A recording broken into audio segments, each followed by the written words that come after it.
Hello, welcome to my kitchen here at Trails Inn 62. Today we're going to be dehydrating rice.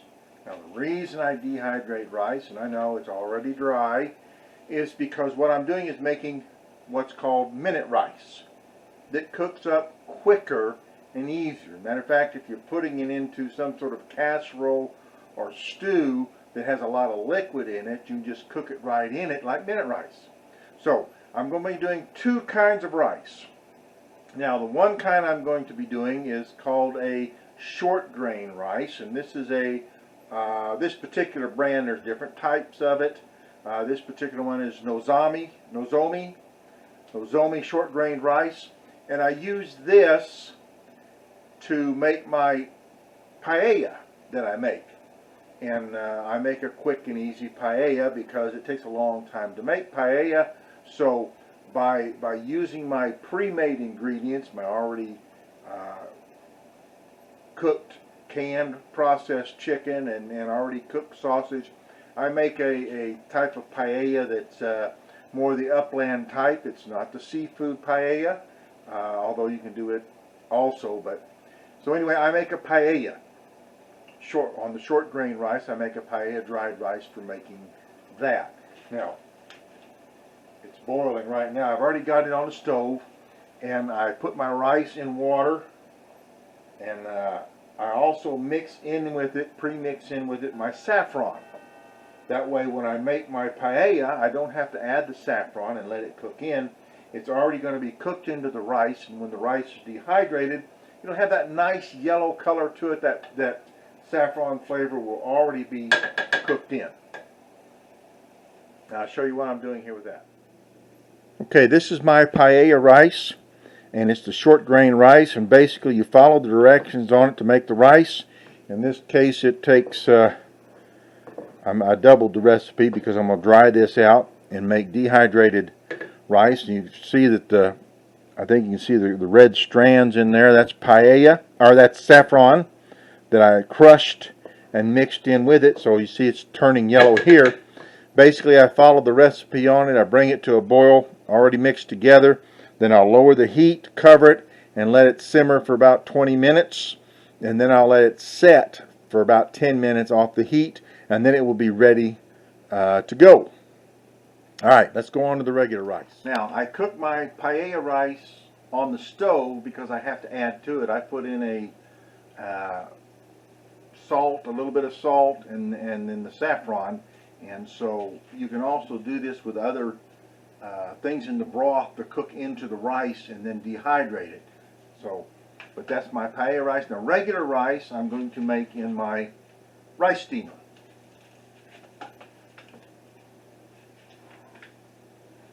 There you go. This is my bistro rice steamer. Wolfgang Puck bistro rice steamer. And I do it in that because it's easier to do when I'm doing a lot of rice, so I'll probably make 2 batches in that. And like with any rice that you use, the first thing you do is you rinse the rice and make sure you follow the directions on the steamer. You can make it on the stovetop rice, regular way you make rice, and basically it's 2 cups of water to 1 cup of rice. But so I'm going to make a couple of batches in the rice steamer of regular medium grain rice. This is your store-bought, everyday store-bought rice that most people buy in dried rice. And I'll be measuring that, rinsing it off, of course, and then putting it into my steamer, and I'll let it cook in the steamer. And then while I'll pour that out, while it's cooling, I'll make another half a batch so that I can fill up my dehydrators. Alright? That's basically all there is to cooking rice. It just takes a little time to cook it, but with the minute rice, it's very easy. You can, it takes about 5 minutes or so to cook it. And it takes a little bit longer than that because you heat the water if you heat the water and that sort of thing. But it's basically a whole lot easier and simpler. Alright? Now, we're going to cook our rice and then we'll be back.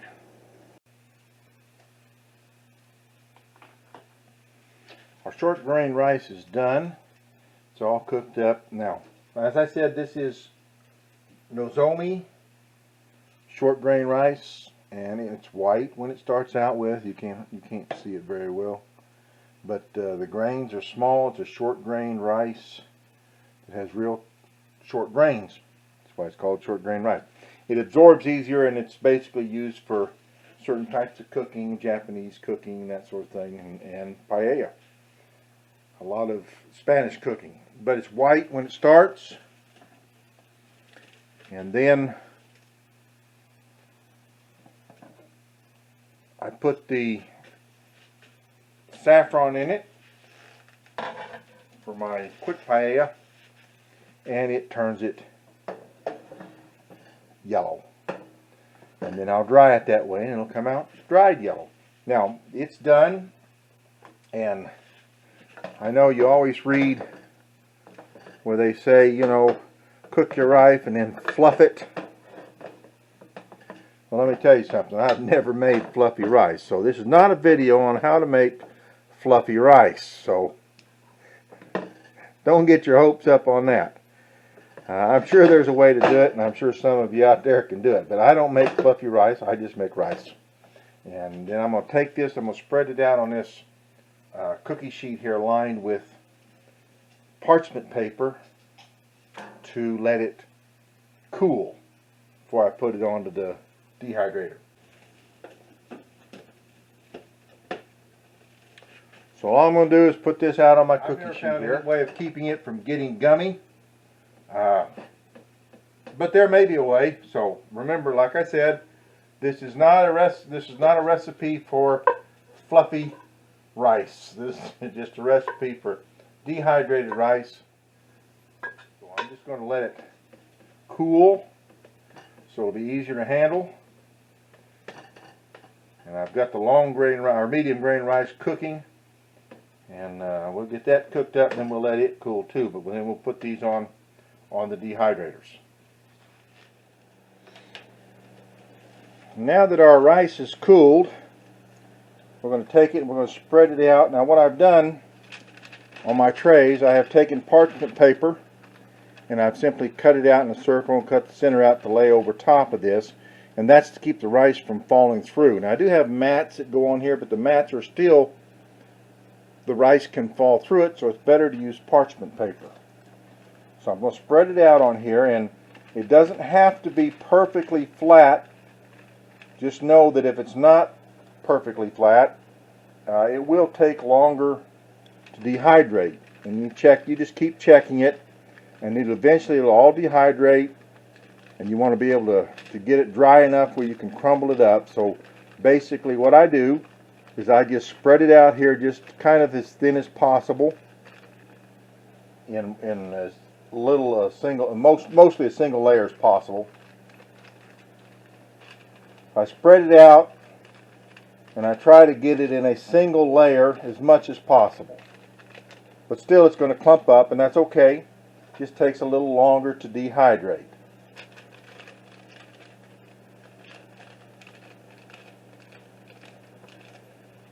I'm using gloves because rice is sticky and it will stick to your fingers. So I'd rather have it stick to the gloves and be sticking to my fingers, because then it's harder to control. So it doesn't stick very much to the gloves.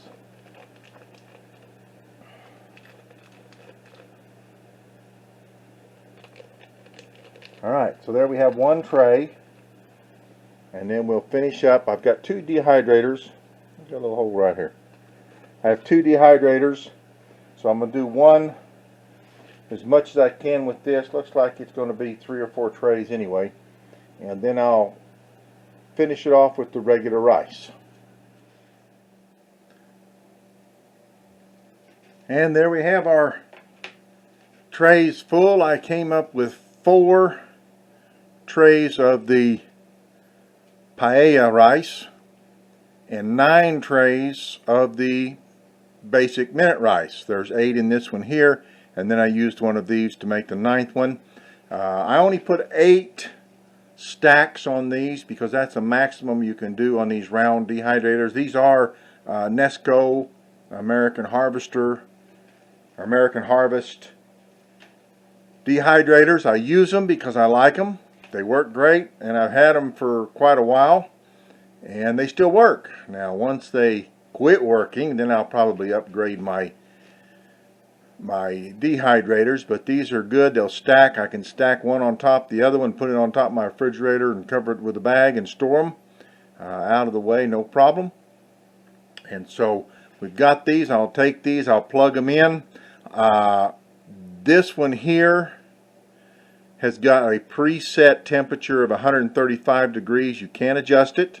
And this one over here does have an adjustment on the temperature, so I'll probably set that at a lower temperature, maybe 125, and then I'll turn it up to 135 overnight, because these will go all night long. It's now almost 2:30, be 2:30 by the time I get these plugged in and ready to go, and it takes quite a while. And before I go to bed tonight, I'll go through them, rotate the trays, and go through the clumps and break up the clumps on top, and make sure that they're all dehydrating properly. And you have to do that with rice.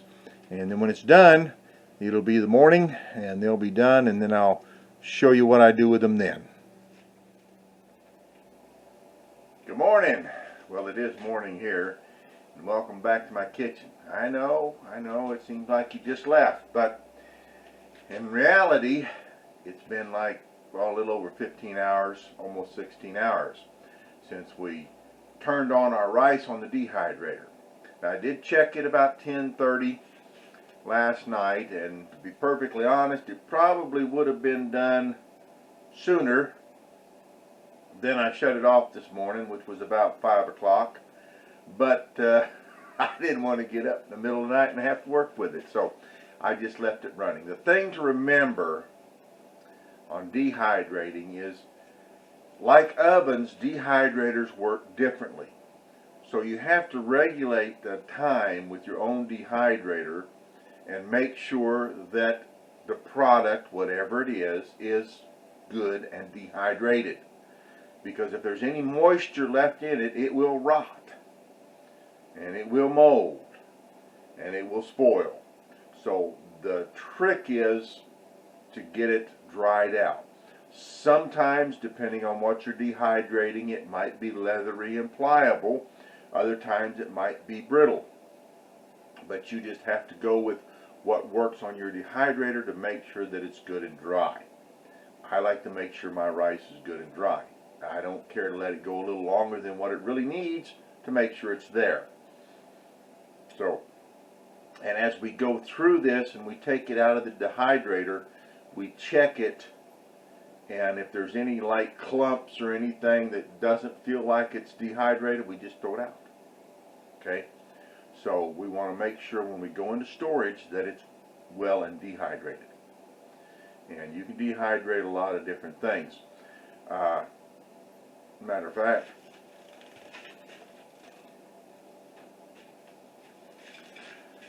I've got these tomatoes that I dehydrated. So, and it's been, I don't know, been a little while. Not quite a year, but almost. So I use them in soups and stuff when I do that. But so you can dehydrate about anything. Not everything, but about anything. That's how you make jerky. I don't do a lot of jerky, but it's dehydration. So it's a good storage method for a lot of different things, and you just have to regulate. You can look on the internet, and people will tell you do it for this long, do it for this long, do it for this long, and you'll find different times for the same thing. That's because people like different levels of dehydration. People's dehydrators work differently. So we've got ours done. I turned it off about 5 o'clock this morning, and I've been letting it cool because you want it to be nice and cool before you put it in storage too. You don't want any heat there because the heat will generate moisture in a closed environment. So we're ready to take it out of the dehydrator and see what we have.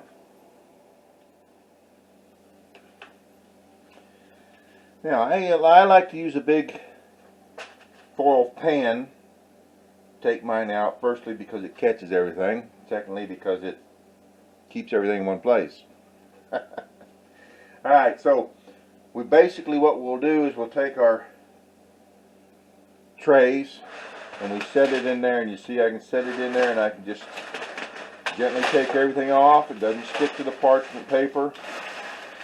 Now, of course, if you get any on the sides of your plastic dehydrator, it might stick a little bit, but it comes off just fine. And then I'll go through, and I'm wearing gloves. I wear gloves when I do this, when I process my dehydrated food, because you don't want to get any moisture on it. You want to be very careful about not getting any moisture in it or getting any moisture on it, because moisture will rot the food, spoil it, and we don't want that. So you can see it's dry, it's crumbly, you can hear it hitting against the pan there, but I check all the little clumps because I want to make sure there's no moisture in there. Now, I've let this go long enough that I'm pretty sure there's no moisture left in this. But you always want to be careful. And again, I'm going to go ahead and get the rest of these trays.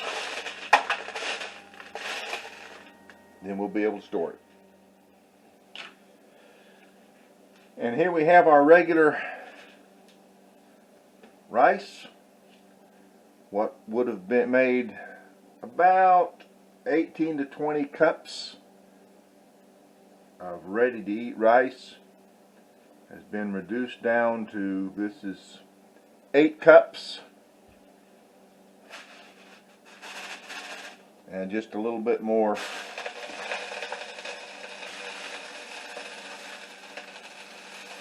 Maybe 9 cups of minute rice.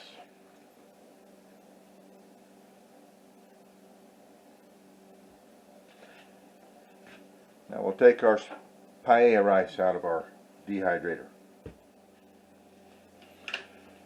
So we do our paella rice the same way.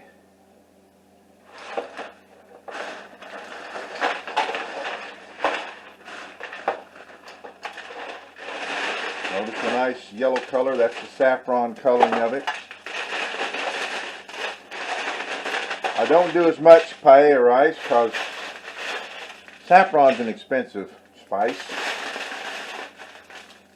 I do find it down at the local Mennonite store, but it's a little ways away to get there, or I can order it online.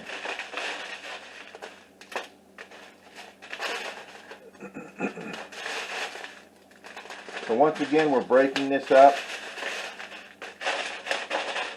We'll get this all broken up and get it ready to store, and I'll talk to you a little bit about the storage.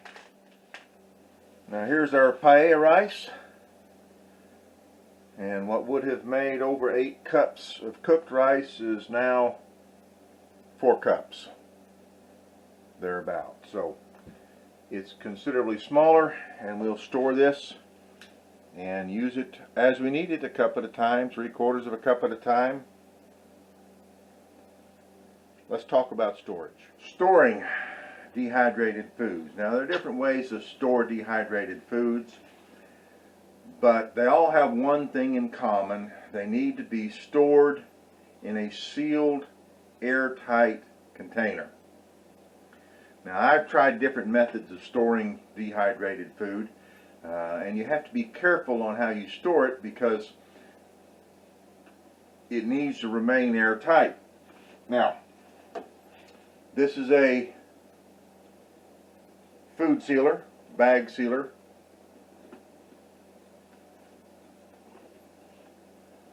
That vacuum seals the food. For some dehydrated things, it works. For others, it doesn't. Now the reason is, like rice, potatoes, now I like to dehydrate my potatoes because I can portion them out however much I want. And you put them in portions and seal them, and then you just rehydrate them, boil them, or whatever you want to do with them, and cook them up. But some people like them, some people don't. I prefer them. Anyway, because they're easier. So rice, onions, I've tried putting onions in there, peppers a lot of times, especially if they're diced up. Anything that's sharp when it's dried, not necessarily just because if it's sharp when it's dried, you take the chance of punching holes in it, minute holes in it. I've had some things that I thought worked, put them in the bag to process them, and a couple days later, I find that they don't. They've let air in, so I just pop them in the freezer. Then they're froze. So I've also done Ziploc bags, where I will put them in a Ziploc bag, get as much air out of it as I can, and Ziploc it, then I'll fold it and put it into a plastic container, just a basic plastic container, and store them that way. Now, things I use on a pretty regular basis, I store a little differently. Now, I do store long term in canning jars. The vacuum sealer does have a attachment where you can put it onto a canning jar. You put it onto the jar. You put one of your flats on, and then you slip that attachment over top of it, and it will suck the air out of it and seal it. So for long-term storage, I do seal a lot of things that tend to puncture the bags. I seal them that way. Takes up a little more room, but that's the way I seal them, and it works great. For what I use, I keep on my counter where you saw the jar of tomatoes. You know, it's just in a mason jar with a lid on it. It's not sealed because I use it. I also keep dehydrated onions, dehydrated peppers on my counter, and where I use on a regular basis. Now, I do have these containers here for large quantities. I've got some half-gallon jars, and I have used those. I think I've got some different things in some of those around, but these are those lock and lock lids where they have a rubber seal around the inside of it, and they seal down, and they seal real good. So for something that I'm going to use but not very often, I'm going to put them in here like my rice. So I'll put my rice. I made more Spanish rice. I did have it just in this jar, and I had my white rice in this lock and lock container, but I've got more now, and so I'm going to put my paella rice in here, put my regular white rice in here. It's good and cool. I've got it crumbled up. It's ready to go. I'll put it in there and I'll seal it up, and there we'll have it. Dehydrated rice ready to go. How do you cook it? Good question. So dehydrated rice is basically rehydrated. If you're just going to rehydrate the rice and use the rice, remember it's already cooked, in a 1-to-1 ratio. In other words, if you use a half a cup of dehydrated rice, you use a half a cup of water. 1 cup of dehydrated rice, you use 1 cup of water. You need to make sure that it gets rehydrated good, because rice it takes a while to absorb the water in. So basically it's like minute rice. You should be able to just pour your boiling water on it, however much rice, same amount of boiling water, cover it and leave it set for 5 minutes. The process of dehydrating rice at home is a little bit different than what they use in the store, so it may take a little bit more. So what I do is I boil my water, I pour it on there rather than cover it and leave it set for 5 minutes. I pop it in the microwave and microwave it for 5 minutes, and it's done. 3 to 5 minutes, depending on how much you have. And the rice is done. The other thing is, if you're cooking it with like a stew or a soup or a casserole that's going to have to cook, you put that extra liquid in, or you let it soak in first before you add it in. But it's better to put it in soups. You just put the rice right in the liquid. Any dehydrated. I put my onions, my peppers. If I'm making something that's a liquid, I'll just put it right in there and let it cook and absorb some of that liquid. I add a little bit more broth or something than what it calls for, because I know that rice is going to absorb some of that water. Okay? So if I'm putting in a half a cup of rice, then I'm going to put in a half a cup of extra liquid, because it's going to absorb that much liquid, and then cook it. So basically, that's it. Now the other thing is, I made my paella rice. I put the saffron. The rice absorbs that saffron, and it holds it in there, dried with the rice. It may not quite be as good as adding it fresh. Let's be honest, fresh is always best. But I like quick and easy. There's just me, so that's the way I do it. But if you want, on your regular white rice, if you will make up a broth, if you want to season the broth, if you're eating it with chicken, use a chicken broth and season that. Beef, use a beef broth. Pork, use a pork broth. Whatever you want to do. If you're doing a veggie, vegan or whatever, you can use a vegetarian broth, a vegetable broth, and with some spices and enhancements in it that way, and use that instead of basic water.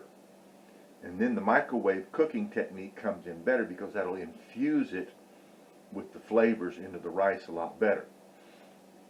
And make up a little extra broth too, because then you might want to pour a little bit of it on your rice, especially if you're mixing it with something else. Okay? Well, there you have it. Dehydrated rice. Appreciate you taking time.